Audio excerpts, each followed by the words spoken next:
জাপানে যেমন খাওয়া হয় কাঁচা গরুর জিভ, তেমনি রেস্তোরাঁয় অহরহ পাওয়া যাচ্ছে নানা পোকা সিদ্ধ, আর এগুলোই আয়েশ করে খায় জাপানিরা। কিন্তু এগুলোর নাম শুনলেই বাঙালির গা গুলিয়ে ওঠে। খাওয়া তো দূরের কথা, ঐতিহ্যগতভাবে জাপানিরা ৮-১০টা দেশ থেকে আলাদা, আর খাবার দাবারের দিক থেকেও তারা স্বকীয়তা বজায় রেখে চলে। জাপানে পাওয়া যায় হরেক রকমের খাবার। কিছু খাবারের কথা শুনলে আপনার গলা দিয়ে আর খাবার নামতেই চাইবে না।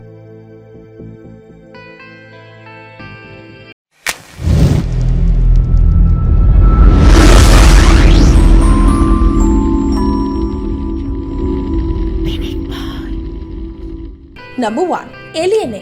নাম শুনে আবার ভেবে বসবেন না যেন যে এলিয়েনদের পাড়ার ডিম খায় জাপানিরা। আসলে এটি অক্টোপাসের ডিম। জাপানিরা তো অক্টোপাস কাঁচা খায়, সাথে ডিমও কাঁচা খায়। আবার কিছু কিছু জায়গায় এই ডিমগুলোকে হালকা সেদ্ধ করে ভেজেও খাওয়া হয়। কাঁচা অক্টোপাসের ডিম হালকা সস ও কিছু সালাদ দিয়ে পরিবেশন করা হয়, আর ভাজার সময় এর সাথে মেশানো হয় নানা ধরনের সবজি, পেঁয়াজ, মরিচ সহ নানা আইটেম। এই খাবারটি দেখলে বাঙালির গা গুলিয়ে আসলেও জাপানিদের খুব প্রিয় খাবার এটি। নাম্বার 2, শিরাকু। বাঙালি হিসেবে এই খাবার দেখলে আপনার শরীর হয়তো শিউরিয়ে উঠবে। শিরাকু শব্দের বাংলা করলে দাঁড়ায় সাদা বাচ্চা। মাছের বীর্য বা স্পার্ম থেকে তৈরি এই খাবার দেখতে খুবই নরম, অনেকটা মাখনের মতো। এই খাবার মুখে দিলে মাখনের মতো গলেও যায়। আপনি হয়তো মাখন পছন্দ করেন, তবে আমার মনে হয় না এই মাখনের মতো দেখতে খাবারটা খুব একটা পছন্দ করবেন, কারণ কাঁচা বা স্টিম করা মাছের স্পার্ম চিবিয়ে চিবিয়ে কে খেতে চাইবে। নাম্বার 3, নাট্টু। সয়াবিনকে গাজন করে সয়া সসের সাথে মিশিয়ে তৈরি হয় নাট্টু। এটা জাপানের খুবই ঐতিহ্যবাহী খাবার। কটু স্বাদ, নষ্ট পনির ব্যবহারের কারণে অন্যরকম একটা গন্ধ আর আঠালো দেখতে হয় জাপানের বাইরের মানুষেরা এটা খুব সহজে খেয়ে হজম করতে পারে না, কিন্তু জাপানিজরা খুব সহজে এটি খেয়ে নিতে পারে। জাপানের প্রায় প্রতিটি রেস্টুরেন্টে পাওয়া যায় এটি। তাদের মতে এই খাবারের জঘন্য গন্ধই তাদের মনে প্রশান্তি এনে দেয়। আমার তো দেখেই বমি আসছে। নাম্বার 4, শিওকারা। শিওকারা আসলে মাছের নাড়িভুড়ি পচিয়ে তৈরি করা এক ধরনের জনপ্রিয় খাবার। কিছু সামুদ্রিক মাছের নাড়িভুড়ি পচিয়ে এটি বানানো হয়। এর জন্য মাছগুলোর নাড়িভুড়ির সাথে লবণ মিশিয়ে রেখে দেওয়া হয় কিছুদিন গাজন প্রক্রিয়ার জন্য। গাজন প্রক্রিয়া শেষে সস ও সালাদ দিয়ে তৈরি করা হয় এই শিওকারা। কিন্তু শিওকারা সবার জন্য না, কারণ এর তীক্ষ্ণ বাজে গন্ধ অনেক জাপানিরা সহ্য করতে পারে না। কিন্তু যারা এর গন্ধ উপেক্ষা করে খেতে পারে তাদের খুবই প্রিয় খাবার এটি। Number 5, urchin gonad. Sea urchins দেখতে এতটাই অদ্ভুত যে কোনো বাঙালি প্রথম দেখায় এটি খেতেই চাইবে না, কিন্তু জাপানিদের পছন্দের খাবারের মধ্যে এটি অন্যতম। কাঁটাযুক্ত এই সি আর্চিন প্রথমে ধোয়া হয়, তারপর এটিকে কেটে ভেতরের অন্যান্য অংশবিশেষ আবারও ভালো করে ধোয়া হয়। ব্যাস তৈরি হয়ে গেল মজাদার সি আর্চিন। মানে এটি কাঁচাই পরিবেশন করা হয়। জাপানিরা সি আর্চিন কাঁচাই খেতে পছন্দ করে, অনেক সময় অবশ্য সস দিয়েও খেতে দেখা যায়। নাম্বার 6, ইকিজুকুরি। জাপানিরা জ্যান্ত মাছ খেতে খুবই পছন্দ করেন, তাই তো তারা গলদা চিংড়ি থেকে শুরু করে অনেক ধরনের ছোট মাছ জ্যান্তই খেয়ে ফেলে।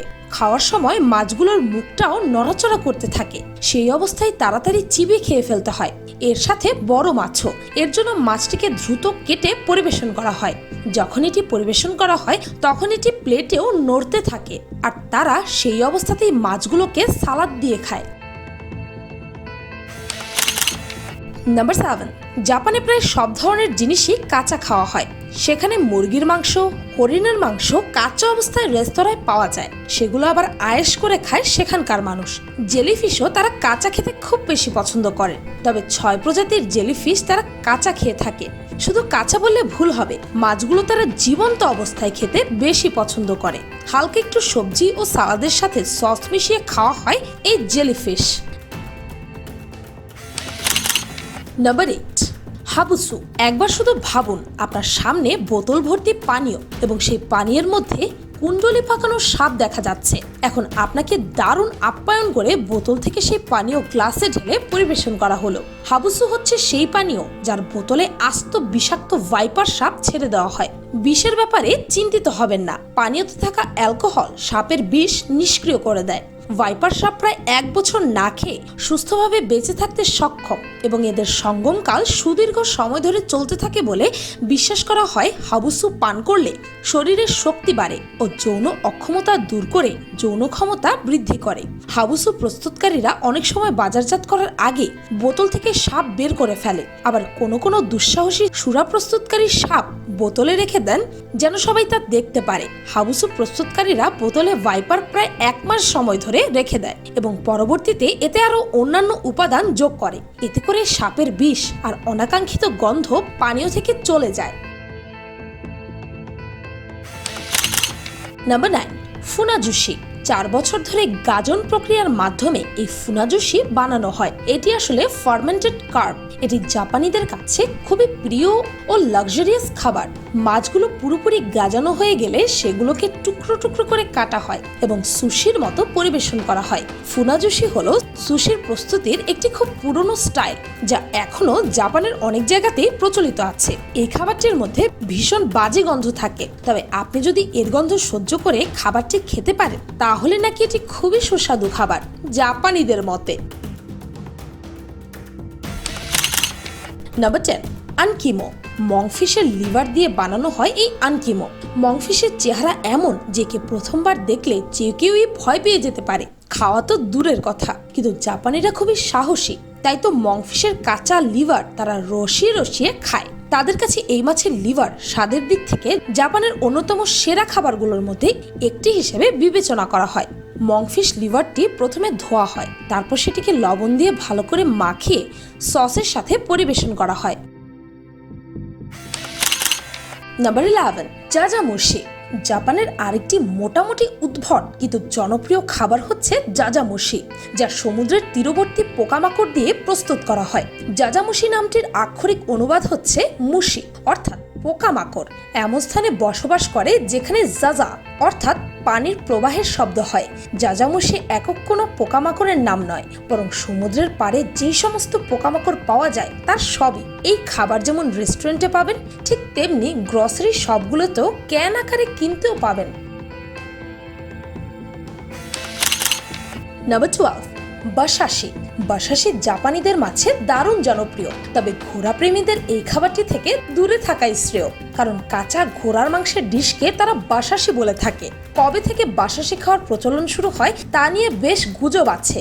কেউ কেউ বলেন এটি প্রথম খায় সামুরাইরা, যখন 1877 সালে যুদ্ধাবস্থায় কাইয়াসুতে আটকা পড়েন, তখন ঘোড়ার কাঁচা মাংস সামুরাইরা প্রথম খান।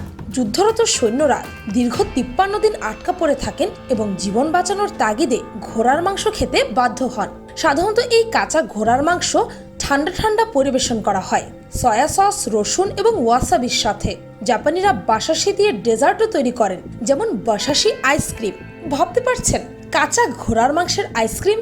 ইয়াক!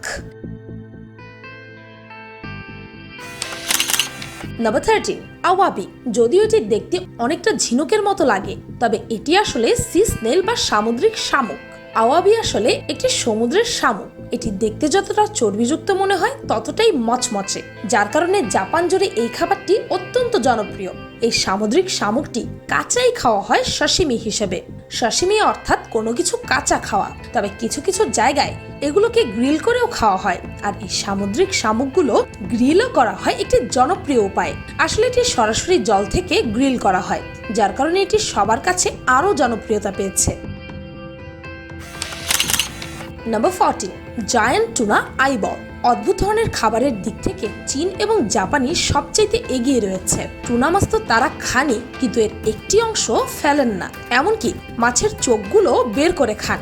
জায়ান্ট টুনা আইবল হচ্ছে বিশাল আকৃতির টুনা মাছের শুধুমাত্র চোখগুলো। টুনা মাছের আইবল অহরহ বিক্রি হয় জাপানিদের বাজারে। এই আইবল তারা হালকা সেদ্ধ করে সস ও গার্লিক সস দিয়ে খেতে ভীষণ পছন্দ করেন। Number 15, wasp crackers. কুকিসের ভেতরে চকো চিপসের বদলে পোকা থাকলে কেমন লাগবে ভেবে দেখুন তো। তখন নিশ্চয়ই আপনি সেই খাবারটি আর খেতে পারবেন না, কিন্তু জাপানিরা পারবে, কারণ জাপানে বিস্কিটের মধ্যে বড় বড় পোকা দিয়ে খাওয়া হয়। আসলে সেই বিস্কিটগুলো বানানোই হয় সাথে পোকা মিশিয়ে, আর একেই বলা হয় ওয়াস্প ক্র্যাকার্স। এবং অন্যান্য খাবারের মতো এটিও তাদের খুবই জনপ্রিয়। নাম্বার 16, জাজামোশি। স্টোনফ্লাই নামে এক ধরনের পোকার লার্ভা খাওয়া হয় জাপানে। প্রথমে এই লার্ভাগুলোকে বয়েল করা হয়, তারপর মদের সাথে মিশিয়ে খাওয়া হয়। প্রথম এটি প্রোটিনের চাহিদা মেটানোর জন্য জাপানিরা খেত। এরপর এটি তাদের সংস্কৃতির একটি অবিচ্ছেদ্য অঙ্গ হয়ে উঠেছে। জাপানের যে কোনো রেস্তোরাঁয় পাওয়া যায় এটি। নাম্বার 17, কুজিরাওয়া ইরুকা। জাপানের আরেকটি মুখরোচক খাদ্য হলো তিমি। হ্যাঁ, আপনি ঠিক বলেছেন, তিমির পেটের মাংস থেকে তৈরি হয় তিমির বেকন। তবে দামি হলো লেজের মাংসটা। এই দামি মাংস দিয়ে তৈরি হয় সাশিমি আর টাটাকি। খুব অল্প সময় গরম আগুনে পুড়িয়ে বানানো হয় এটা, আবার অনেক সময় কাঁচাই খাওয়া হয়।